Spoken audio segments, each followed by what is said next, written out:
Thank you, Colonel Shekhar. Good evening once again to each one of you present here, and thank you, organizers, for inviting me and giving me a chance to speak on innovation in teacher education.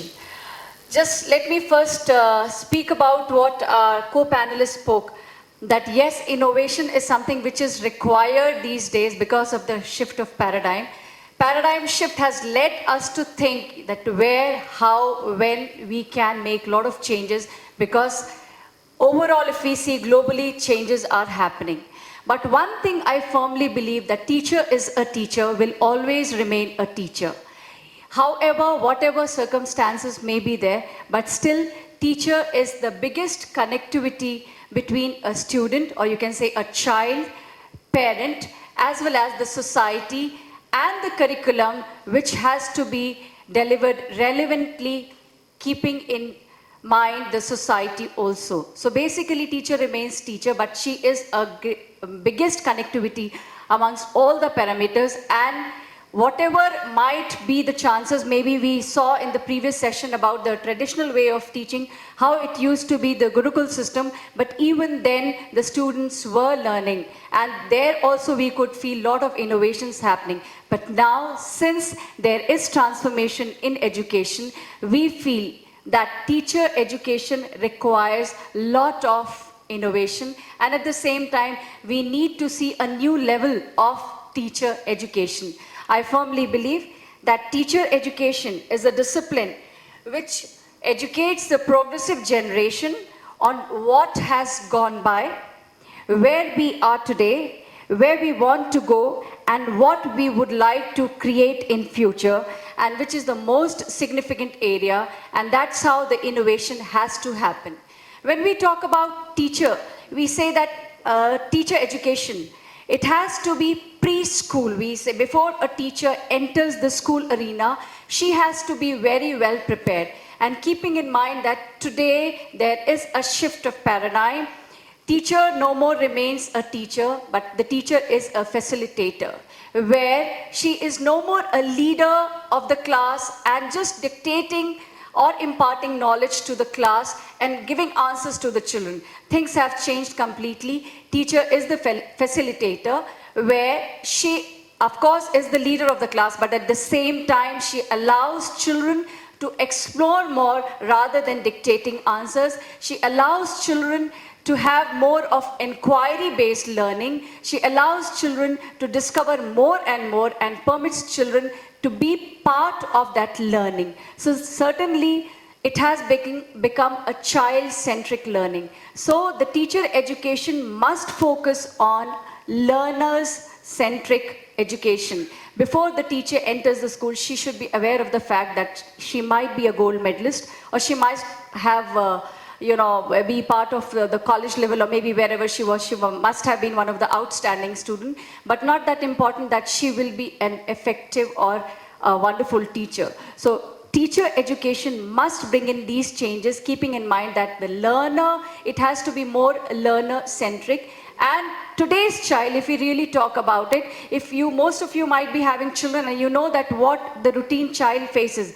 Getting up early morning, getting ready for the school, being there from 8 to 2 in school, and then after that they have some extra classes or some extra tutorials, or maybe some hobby classes, some guitar class, some maybe some martial art class, then coming back. And I heard in previous session that Doraemon watching is equally important, because that is part of the child to watch the TV show, because it gives a lot of recreation, and then at the same time doing homework. So the child is doing enormous amount of work. The teacher has to understand all these things, that when next day the child is coming to the class, will he or she be able to focus completely if the teacher is not changing herself. So that is why innovation is required, and before the teacher enters the class, she should understand that the child has already gone through so many so-called stress, and is coming back to the class. Maybe he might be able to focus, he might not be able to focus.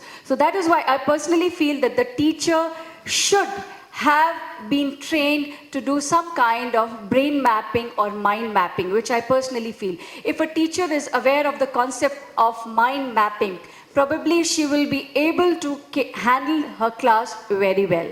Probably she will be able to tell what are the likes and dislikes of the student, and maybe, she might be able to deliver her lecture or teach the topic accordingly based on the likings and dislikings of the child, and maybe that might be helpful to the child also to get more attracted to what teacher is saying.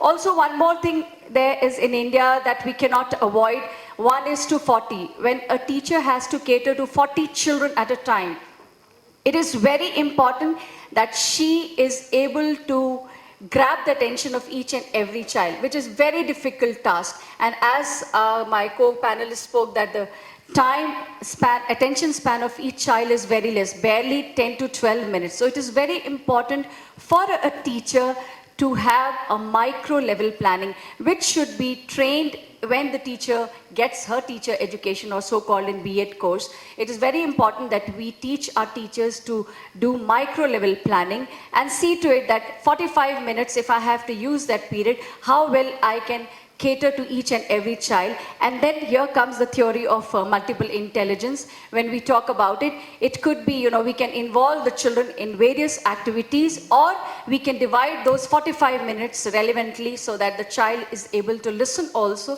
at the same time is able to speak also, is able to think also, and maybe is able to enact also. So somehow or other I feel that teacher training must also include some micro level planning, which is very, very important. Also, we had been hearing since yesterday that things have changed, and it is more of technopedagogy. We talk about technological things these days, and a day will come very soon when children, they'll be having just tabs, coming to the school with the tabs itself. And if the teacher is not well trained, probably she won't be able to cater to the class or won't be able to handle the class. So it is very important that this kind of innovation should be brought in during teacher education, that the teacher is well versed with the technological aspects also. Further, teacher, when she enters the school, we all are aware of the fact that we have a lot of other things to do. It is not just coming to the class, delivering the lecture, or maybe, taking care of the children, 40 children at a time, and then go back home. There are a lot of other things in the school which needs to be done. So during teacher education, I feel the innovation has to be brought about, should be there in terms of teaching multitasking to a teacher. A teacher has to cater to a lot of things which is expected from the management, from the bosses, as well as from the parents and the students itself. So it is very important that the teacher also is being trained for multitasking. Further, I feel that to cope up the stress, teacher has to divide her time, and time management is equally very important, where the teacher should be talking about and should know that if I have to spend 8 to 2 in the school itself, how well I can spend it and how meaningful I can make my 8 to 2 on that particular day. But these are the certain things which I feel has to be given in the form of training when the teacher undergoes teacher education training, which is very, very important. Further, we cannot neglect the emotional competency of a teacher, which is required these days. When we talk about CCE, when we talk about life skills, which has become very, very important aspect of learning these days, it is important for us to bring in change and innovation in teacher education, that teacher is able to cater to the life skills of the students, and for that the teacher herself has to build in certain emotional competency. If the teacher is self-aware what she's expected to do, and if she's trained for that, certainly she will do a very good job. But if we ask a teacher forcibly to do something, probably the outcome might not be as good what is expected. So a teacher has to be trained for social competencies, and also make sure that teacher is able to handle or cater to the class very well. When we talk about K-12, see, every level has different teaching style and learning style. We need to focus more on learning style. So at kindergarten level, certainly things are very different, where the teacher is involved physically as well as mentally, involving herself with a lot of activities and engaging children into a lot of meaningful activities. But as the children, they grow up, and as we move upward, we find tremendous shift in the learning style of the children.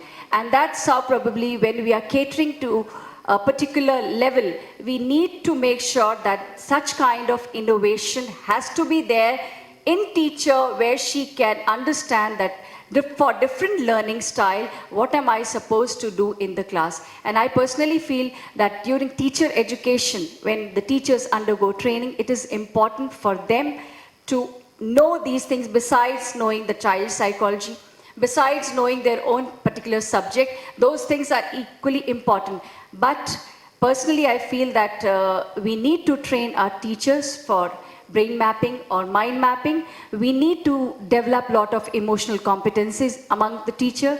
We need to train our children and bring in some change in terms of multitasking and also micro level planning. This is what I personally feel.